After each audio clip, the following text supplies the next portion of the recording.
আসসালামু আলাইকুম viewers, sweets and baking এ সবাইকে স্বাগত। আশা করি সবাই অনেক বেশি ভালো আছেন। আজকে আমি কলা দিয়ে একটি পিঠা রেসিপি শেয়ার করব। আশা করি রেসিপিটা ভালো লাগবে। আজকে আমি তৈরি করব কলার বড়া। এটা খুব সহজেই কিন্তু তৈরি করে ফেলা যায় এবং খেতেও খুবই মজার। আমি এখানে দেখুন এই যে চাপা কলা নিয়েছি ৫ টার মতো। আমাদের ঘরে অনেক সময় হয় কি কলা বেশি পেকে গেলে ফেলে দেই আমরা।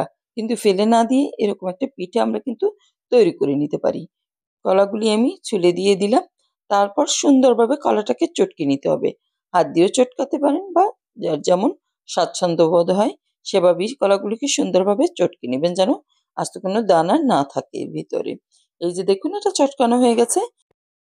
এখন এতে আমি দিয়ে দিচ্ছি ১ কাপ পরিমাণে চালের গুঁড়া। এটা কিন্তু বাজারের কেনা গুঁড়া। আপনারা চাইলে বাসায় ফ্রেশ গুঁড়াও তৈরি করে নিতে পারেন। আমি এখানে দিয়ে দিচ্ছি ১ কাপ পরিমাণে আটা। আটাটা দিলে হবে কি পিঠাটা অনেক সফট হবে। আরও দিয়ে দিচ্ছি ১/২ কাপ পরিমাণে গুড়। আমি এতে দিয়ে দিচ্ছি স্বাদ মতো লবণ। তারপরে দিয়ে দিচ্ছি ১/২ কাপ পরিমাণে নারিকেল কোরানো। আপনারা চাইলে এক্ষেত্রে গুঁড়ো দুধও দিয়ে দিতে পারেন। আর নারিকেলটা স্কিপ করতে পারেন। যার যেমন ইচ্ছা পছন্দ অনুযায়ী দিয়ে দিবেন। আমি সবকিছু দিয়ে সুন্দরভাবে মাখিয়ে নিচ্ছি। আমি এখানে গরম পানি ইউজ করব। গরম পানিটা নিলে হবে কি পিঠাটা সুন্দরভাবে ফুলবে। যেহেতু গুঁড়োটা শুকনা তাই আপনারা চেষ্টা করবেন এখানে গরম পানি ইউজ করার। অল্প, অল্প গরম পানি দিয়ে আমি ঘন একটা ব্যাটারের মতো বা গোলার মতো তৈরি করে নিব। দেখুন এই যে আস্তে, আস্তে মাখিয়ে নিচ্ছি। কারণ কলার বড়ার ব্যাটারটা খুব বেশি পাতলা হয় না। একটু ঘন টাইপের হয়।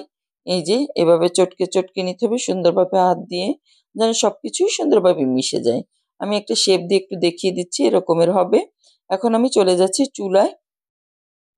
চুলায় একটা প্যান বসিয়ে দিয়ে তেল গরম করে নিয়েছি। এতে দিয়ে দিচ্ছি কলার যে ব্যাটারটা গুলিয়ে রেখেছিলাম তা গোল, গোল শেপ করে এরকম দিয়ে দিতে হবে। যখন দেখবেন যে এটা ফুলে উঠছে সেই অবস্থায় পিঠাগুলিকে উল্টে দিতে হবে। তার আগে কিন্তু এগুলো উল্টানো যাবে না তাহলে শেপ নষ্ট হয়ে যাবে।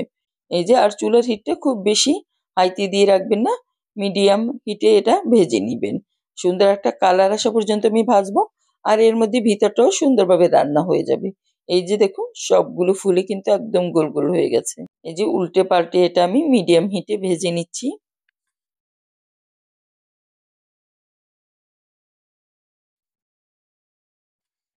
এখন আমি সব পিঠাগুলিই তুলে নিব। সুন্দর একটা কালারও চলে আসছে। আর ভিতরটাও ভালোভাবেই রান্না হয়ে গেছে।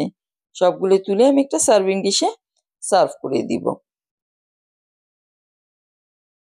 আমি একটা সার্ভিং ডিশ নিয়েছি। এতে সম্পূর্ণ পিঠাটুকুই দিয়ে দিচ্ছি। এই যে দেখুন ফুলকো, ফুলকো গোল, গোল সফট কলার বড়া। আমি একটু ভেঙেও দেখিয়ে দিচ্ছি। ভিতরটা কিন্তু একদম সুন্দরভাবে রান্না হয়ে গেছে। আর খুবই তুলতুলে নরমও আছে। আশা করি আজকের রেসিপিটা ভালো লেগেছে। ভালো লাগলে বেশি, বেশি শেয়ার করে দিবেন। সবাই অনেক বেশি ভালো থাকবেন। আল্লাহ হাফেজ।